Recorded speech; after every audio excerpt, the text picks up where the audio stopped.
जय गुरु जी के चरणों में प्रणाम। आई हुई संगत के चरणों में प्रणाम। जितनी संगत सुन रही है, आई है, सुन रही है, जहां भी है, गुरु जी की कृपा से आपको सुनाता हूँ सत्संग।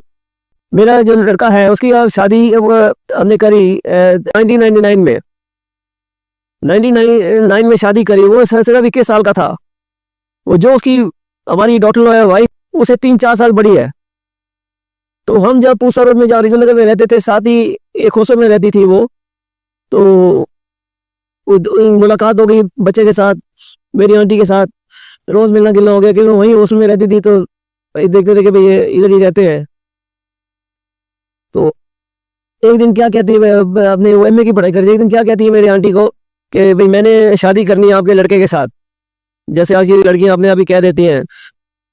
तो मेरी आंटी ने बोला मैं अंकल से पूछ के बताऊंगी। मैं कहा ठीक है, जो कोई बात नहीं, सुधारनी है, ये सुधारनी है या नहीं है, जो भी है हमको, अगर उनको तो आपस में पसंद है तो हमको तो कोई इतराज नहीं है। मगर मैं कहा लड़की से मैं बात करना चाहता हूँ। लड़की को मैंने बुलाया घर। फिर मैंने उसको सारी सिचुएशन बताई कि तू अभी शादी हम नहीं कर सकते, क्योंकि अभी नए नए लॉसेज हुए और कोई पैसा नहीं है, थोड़ा वेट करो 2-3 साल अभी। और बच्चा भी हमारा 21 साल का भी है। उस टाइम बीए में था मेरा ख्याल है, कर रहा था, सेकेंड ईयर फाइनल ईयर में था, जैसे भी था। मैं कहीं पढ़ाई भी कर रहा है और अभी शादी नहीं कर सकते, बड़े हम, ये छोटा ही है, कम से कम 23-24 साल का, तो 25 साल का। तो मैंने कहा उसको, मैंने साफ बता दिया कि भाई हाल बुरा है, अभी हमको रोटी खाने के भी लाले पड़े हुए हैं, बड़ा मुश्किल दौर से निकल रहे हैं हम। मैं उसको तो देख रही थी, ये जॉइंट फैमिली है और फैमिली अच्छी है, सब कुछ को अच्छा था, ठीक है, उसको अच्छा लग रहा था, सब कुछ था। मगर हमारी अपनी अंदर जो फाइनेंशियल हालत बड़ी खस्ता हो गई थी। मैंने उसको बुला के साफ बता दिया, सीधी बात करी। मैंने कहा तू अपने फादर को बुला, मैं तेरे फादर से को ये बात करना चाहता हूँ, साफ बता दूंगा उनको कि अभी 3-4 साल रुक जाओ। तो वो कहने लगी अगर मैं 3-4 साल रुकूंगी मेरी शादी कहीं और कर देंगे। तो इस करके मैं चाहती हूँ कि भाई अगर शादी हो जाए, 6-8 महीने के अंदर शादी हो जाए, तो मैं फिर इधर ही आ जाऊंगी, तो मैं बाकी हैंडल कर लूंगी। बड़ा उसको मनाया करा, मगर वो मानी नहीं। तो खैर नेवरदलेस 6-8 महीने बाद, साल बाद शादी हो गई। फिर 6-8 महीने बाद 99 के अंदर ही शादी हो गई थी। और शादी हो गई। शादी तो खैर जो था वो तो अच्छी करनी थी, शादी बड़ी अच्छी करी गुरुजी की कृपा से। मगर हाल तो हमारा बुरा था, और हाल हो गया। जो पैसे बचे कुछ थे वो भी सारे निकल गए। शादी पे काफी पैसा लगाना भी था। खैर वो शादी जब हो गई, घर आई, उसे देखा कि हमारी तो बड़ा मुश्किल है, वाकई हैंड टू माउथ थे हम। घर में आटा भी नहीं था और दूध भी नहीं था, और बड़े ऐसे दिन निकल रहे थे हमारे जो कभी हमने देखे नहीं थे। मगर कोई नहीं, जब उसे देखा कि ये तो हाल ही था, तो बुरा हाल ही है, और अंकल ने सही बोला था। खैर वो बड़ी उसको तकलीफ हुई, बड़ी पिटे, बड़ी तकलीफ हुई। बच्चा भी, ग्रैंडसन भी हमारा आ गया।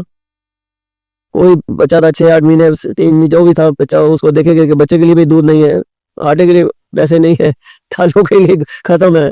जो कभी नहीं था मगर वो हो गया उस टाइम। उससे काफी नुकसान हुआ था हमको, बिजनेस में बहुत नुकसान हुआ था। तो वही बस बड़ी तो उसको तकलीफ से लड़ाई करने लगे, और लड़ाइयाँ फिर शुरू हो गई थी नेचुरली। जब ऐसी हालात घर में हो तो लड़ाइयाँ हो जाती शुरू, कि यहाँ तो आटे के लिए भी पैसे नहीं है, नमक के लिए भी पैसे नहीं है, और ये व्हाटएवर थे वो बोलती थी। और मैंने कहा तेरे को ये पहले बोल दिया था, तो तू हाले शादी क्यों की थी, रुक दी 2-4 साल। क्योंकि उसकी अपनी मजबूरी थी कि कहीं और मैं शादी कर देता, इस करके भाई मैं इधर ही आना चाहती हूँ। वो देख रही बड़ी अच्छी से फैमिली, और सब कुछ जॉइंट है, हर चीज़ अच्छा है, घर भी अपना, सब कुछ अपना, ठीक, घर भी अपना, और भी कमर्शियल प्रॉपर्टी भी थी अपनी। मगर कैश फ्लो बिल्कुल एकदम खत्म था, जो मेन चाहिए होता है रोज की दाल रोटी खाने के लिए और अच्छा घर चलाने के लिए। तो जब हम गुरुजी ने शुरू किया, 6 महीने साल ऐसे लड़ाई चलती। जब गुरुजी के हम इधर 2001 में शुरू हो गए थे जाना, और गुरुजी को सब पता था कि भाई इनको बड़ी प्रॉब्लम है, तो दोनों मार्टी और इनको दोनों को बड़ी प्रॉब्लम है। अब संगत जी, अब मानो या नहीं मानो, जब हमारी इन्होंने ऐसे बोलना शुरू किया, 15-20 दिन या मैक्सिमम मेरे ख्याल महीना होगा, 1 महीना मैक्सिमम, जो घर में वो दाल रोटी नहीं थी, आटा नहीं था, खाने के लिए कुछ भी नहीं था, तो वो गुरुजी की कृपा से ऐसी लहर बहर कर दी, ऐसी गुरुजी ने लहर बहर कर दी वो 15-20 दिन, महीने के अंदर ही, कि वो वो लहर बहर आज भी चल रही है, कोई परेशानी नहीं, किसी किस्म की परेशानी नहीं, बिल्कुल भी परेशानी नहीं। और वही हमारी नूह जो इतना लड़ाइयाँ कर रही थी, झगड़े कर रही थी कि इधर तो आटा भी नहीं है, नमक भी नहीं है, वो जो जो बातें बोलती है मेरे को इतनी समझ नहीं बातों की, मेरे को समझ नहीं, ना ना कभी लड़ाई करी ना समझ हमारे को, कि वो देखते देखते हैरान हो गई और कहती है अब ये कैसे से ठीक हो गया, ये कैसे ठीक हो गया। मैंने कहा हमको क्या पता कि कैसे ठीक हो गया। कहते तो सब लहर बहर होगी, घर में सब कुछ अब आ रहा है 15-20 महीने के अंदर करने वाले गुरुजी। हमारा बच्चा जो जॉब कर रहा था, जॉब मजबूरी में करनी पड़ी उसको, वो सैलरी तो उसकी वही थी जो पहले ले रहा था, तो मैं कहा सैलरी तो वही है, मगर ये हमको तो पता था कि गुरुजी कर रहे हैं, सब कुछ करने वाले हमारे गुरुजी हैं। ऐसी लहर बहर कर दी गुरुजी की कृपा से, गुरुजी ने, कि बस आज भी वो लहर बहर बरकरार है और बड़ा मजा आ रहा है, बड़ा अच्छा आ रहा है गुरुजी के चरणों में। And thank you Guruji, thank you all to गुरुजी, ऑल सब कुछ हमारा शुक्राना, सब कुछ गुरुजी के अर्पण है, हमारी जिंदगी, हमारा हर चीज गुरुजी के अर्पण है। एंड थैंक यू गुरुजी। खैर चलते चलते फिर उस पैसे जब ये सब ठीक हो गया, वो हैरान परेशान हो गई, तो सब ठीक हो गया। मैं तो इनके भाई वो एक्चुअली वो लड़ाई करना चाह रही थी, घर में रोला डालना चाह रही थी, वो नहीं कर पाई, वो चुप हो गई। और फिर अब वो जाती थी अपना हमारे साथ ही, कई दफा कभी कभी जाती थी, हर टाइम तो नहीं जाती थी, कभी कभी जाना उसने हमारे साथ बाहर से, कि मैं भी चलो मथा टेक लूँ। इन उन दिनों में ये सोची थी कि मैं अपना एक जिम खोलूँ रिंद नगर में ही, जहाँ हम रहते थे रिंद नगर में ही, उसके पास आसपास जिम खोलूँ और मैं काम करूँ अपना। टीचर तो थी, तो स्कूल में काम करती थी, बच्चों को पढ़ाती थी, मगर कहती मैं ये छोड़ के अपना जिम खोलना चाहती हूँ। खैर उसने फिर जिम खोला अपना। तो जैसे हम गुरुजी के हम जाते थे, वो गुरुजी उसके साथ बहुत बातें करते थे, वो भी गुरुजी के साथ बातें करती थी, आधा आधा घंटा बातें करते रहते थे। और हाँ, मेरे से और मेरी आंटी से बातें नहीं करते थे गुरुजी, नहीं करते थे, कभी नहीं की, बहुत कम की, बहुत रहे, थोड़े हल्का फुल्का करा, बस कुछ नहीं करा। मगर परेशानी भी हमको आज तक नहीं आई, आज तक परेशानी नहीं आई, इतने साल हो गए। कमाल कमाल के हमारे गुरुजी है, खुदा है, रब है हमारे। तो एक दिन वो आंटी मेरे अपने मेरे मिसेस से, ये मेरी डॉटर और मेरी आंटी गुरुजी के गद्दी के पास ही बैठे थे, उनके चरणों में बैठे थे। मैं तो हमेशा दूर ही होता था, तो मैं बच्चे को संभालता था, मेरे ग्रैंडसन को, वो इस टाइम 1.5-2 साल का था। और ये भी आपको मजेदार की बात बता दूं, पहले थोड़ा मैं ये बताता हूँ आपको कि जब हमारा बच्चा था तो उस टाइम 1.5 साल 2 साल का हो गया उधर जाते जाते ही, और कभी भी वैसे बच्चे उधर अलाउड नहीं थे आने, बच्चे बिल्कुल अलाउड नहीं थे। बच्चे अगर कोई आंटी या अंकल कोई बच्चे लाते भी थे, उनको हुक्म कर देते थे गुरुजी के जाके बाहर बैठो। मगर ऐसी कृपा गुरुजी की, ये भी हमको समझ आज तक नहीं आई, बिल्कुल समझ नहीं आई कि हमारे बच्चे को, न मेरे को, न मेरी आंटी को कभी गुरुजी ने नहीं हुक्म दिया कि बाहर जाके बैठो। बच्चे को भी कहते इधर ही बैठाओ। ऐसा बच्चा हमारा अच्छा था, गुरुजी को पता था कितना अच्छा बच्चा है ना, और चुपचाप वो 2 घंटे कीर्तन सुनता, सत्संग होना वो सुनता, उधर ही हमारे पास बैठा रहना, और कभी उसे तंग नहीं किया, बाथरूम तक जाने के लिए भी तंग नहीं किया। इतना अच्छा बच्चा, और आज भी वो बड़ा जबरदस्त गुरुजी का फैन है, और गुरुजी करता रहता है आज भी। कॉलेज में अभी के 1.5-2 साल से मंदिर नहीं जा पा रहा था क्योंकि पढ़ाई कर रहे थे इस करके, तो मगर गुरुजी करता रहता है आज भी, घर बैठे भी यही करता रहता है। इतना बड़ा फैन हो। गुरुजी ने कभी हमको नहीं टोका, न रोका न टोका कि बच्चे तुम बाहर ले जाओ, बिल्कुल नहीं। अपने कोल ही गुरुजी अपने चरणों में वही बैठाते थे, हॉल के अंदर जहाँ सारी संगत बैठे होती थी, जहाँ हम बैठे होते, हम तकरीबन पीछे बैठे होते थे, मैं और मेरी आंटी और हमारा बच्चा कबीर, और हमारे पास बैठा होता घंटा 2 घंटे 3 घंटे, जितनी देर हमने अंपायर से जाना गुरुजी के चरणों में, बच्चे ने हमारे साथ रहना, और गुरुजी को भी बड़ा अच्छा लगता था कि ना बच्चा बहुत अच्छा बच्चा और आराम में बैठा। तो एक दिन आंटी ने मेरी डॉटर को बोला कि तो जिम खोलना है, जगह जगह ले ली थी, तो चाबियां ले गए थे। तो मेरी आंटी ने मेरी डॉटर को बोला कि गुरुजी से हाथ लगवा लो चाबियां का। 5-7 दिन था क्या करने का, उसका ओपनिंग सेरेमनी करने का। तो फिर मेरी डॉटर ने गुरुजी से रिक्वेस्ट करी, गुरुजी जिम खोलना है तो ये चाबियां हैं। तो गुरुजी ने इमीडिएटली, बड़े अच्छा लगा गुरुजी का, खोलो। और गुरुजी ने चाबियां, जो जिम की चाबियां थी, उसको उनको ब्लेस कर दिया, और इतना कमाल का ब्लेस करा है संगत जी कि क्या बता। इतने सालों से साल हो गए, आज वो जिम सबसे बेस्ट जिम गिना जाता है रंजन नगर पूसा रोड का। इतना अच्छा चल रहा है, इतना अच्छा चल रहा है कि कमाल ही हो गई। बजे सब गुरुजी का कमाल है, सब गुरुजी की रहमत है। मेरी डॉटर ने अभी 3-4 साल पहले एक जिम और खोलने की कोशिश करी पटेल नगर में। वो 6 महीने खोला, 6 महीने 8 महीने खोला, उसके बाद बंद हो गया, आज वो बंद ही पड़ा हुआ है। ये गुरुजी करते हमारे, गुरुजी का कमाल है।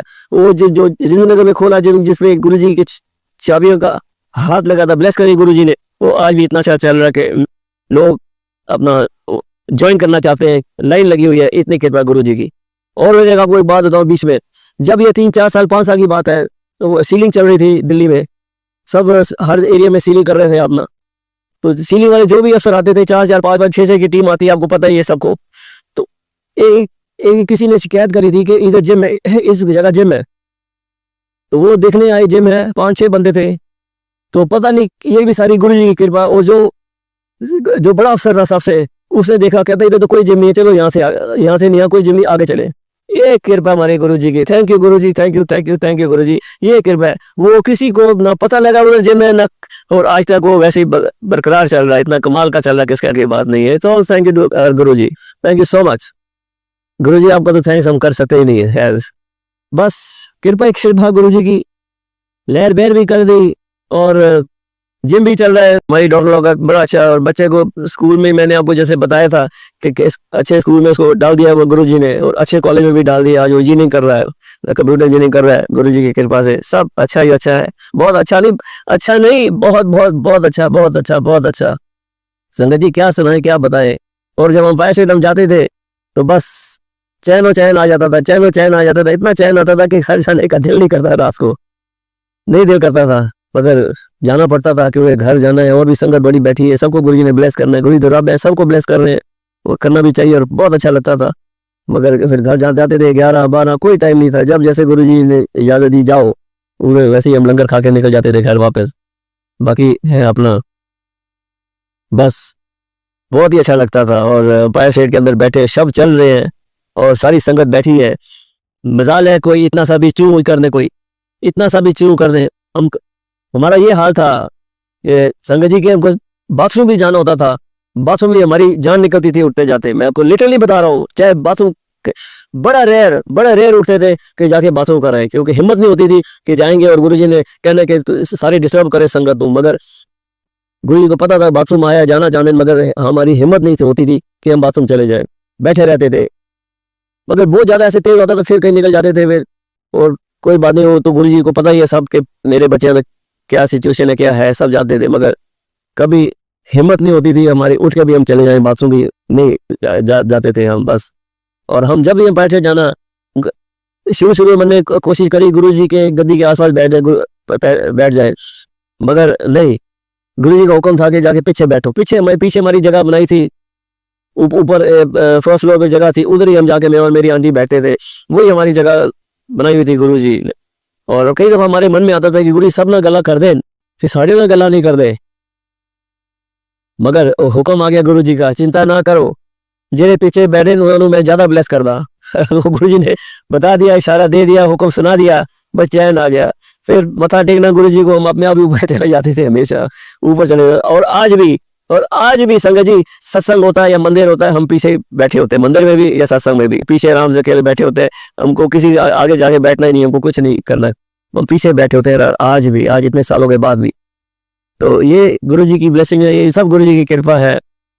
और बस आपको अपना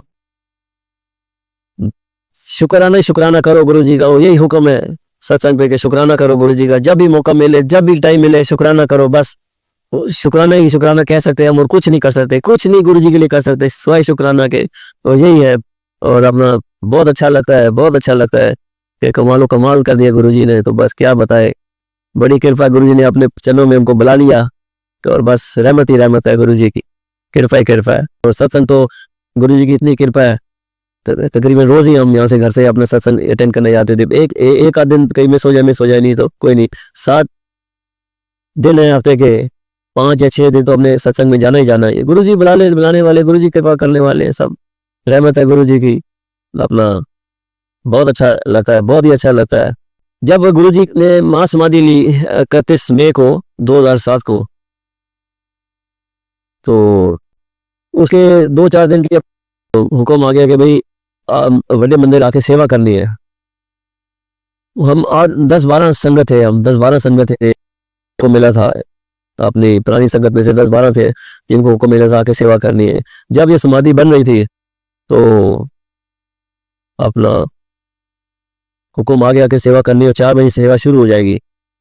आप संगत जी मानो या नहीं मानो, सुबह हम रिंद्र नगर से आते थे, 1 घंटा लगता था हमको बड़े मंदिर जाते, और 2 ढाई 2 सवा 2 बजे उठना सुबह, और सुबह 2 सवा 2 बजे उठ के स्नान करके मैं और मेरी आंटी ने, बच्चे सो रहे उनको वहीं सो के अपना आराम से सोते रहे, हम चुपचाप निकल जाते थे।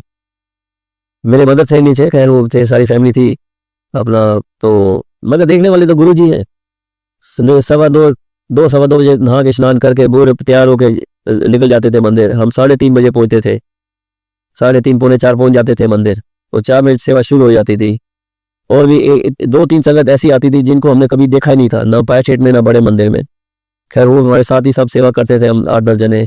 जैसे जैसे पूरा गुरु जी को स्नान देना, स्नान कराना, फिर नाश्ता देना, सब कुछ गुरु जी के हुक्म से वैसे हम करते रहे। और अपना फिर अपना हॉल में भी सेवा करनी, फिर पीछे तब किचन छोटा था पीछे करके, अभी तो बहुत बड़ा किचन हो गया है, फिर बड़े चेंजेस आ गए हैं। तो किचन में भी जाके सफाई सेवा करनी, और फिर हम नाश्ता करके अपना 10 बजे 9:30 10 बजे नाश्ता करके कर आके तब हम चाय लंगर वहाँ लेके मंदिर में, तब मैं और मेरी आंटी वापस 11-12 बजे सुबह पहुँचते थे। ये भी गुरु जी के हुक्म से, कृपा से सेवा गुरु जी ने कराई, और अभी भी सेवा में था मैं। अभी आंटी भी थे, आंटी अपना किचन में थे, तो मैं शटर सेवा में था, तो उधर भी सेवा करते रहे। अभी कोई 2 साल पहले बस हुक्म मिल गया, अभी बस करो, जब हुक्म देंगे वापस सेवा आके फिर करनी है। तो सेवा गुरु जी ने अपने चरणों में लगा रखा है, शुरू से ही लगा रखा था। बहुत कृपा गुरु जी की, यही करने वाले हैं, यही पार उतारने वाले हैं, सब कुछ ये करने वाले। Thank you Guru ji, thank you so much. इतना अच्छा लगता था जब सुबह आप आते थे, बड़े मंदिर सेवा करते थे, 4 बजे से शुरू हो जाती थी, और 4 बजे देखते देखते कैसे सर्दियों में हम गर्म पानी करना गुरु जी के लिए, गर्म पानी से स्नान कराना, सब कुछ करना, पूजा हर चीज करनी गुरु जी करा देते थे। और फिर जब सुबह 3-3:30 पहुंचे थे, तो वहाँ वो मोरों की आवाज़ आती थी, मोरों की आवाज़ आती थी इतनी कि बड़ा अच्छा लगता था, नज़ारा बहुत अच्छा था। और सेवा करके फिर 9:30 10 बजे लंगर खा के हम वापस चले जाते थे। तो सेवा में गुरु जी ने अपने चरणों में पहले तब बड़े सालों से लगा रखा था, to be very precise and frank, और सेवा ही करा रहे थे। और अभी भी हम वेट कर रहे हैं कि 2 साल ऑलमोस्ट हो गए हैं कि गुरु जी हुक्म दे वापस हम सेवा में जाए, मैं और मेरी आंटी, मगर अभी तक हुक्म नहीं आया। जब आ जाएगा हुक्म, हुक्म तो आना ही है। तो हुक्म था कि भाई आप भी बस करो, अभी फिर जब हुक्म देंगे गुरु जी फिर वापस आ जाओ। तो वेट करें गुरु जी के हुक्म का अपना, और मज़ा ही मज़ा, आनंद आनंद ही आनंद है। And thank you so much, thank you so much संगत ji, thank you so much, thank you to all, to Guru ji, thank you all to Guru ji, thank you, thank you, thank you, thank you, thank you, thank you, thank you.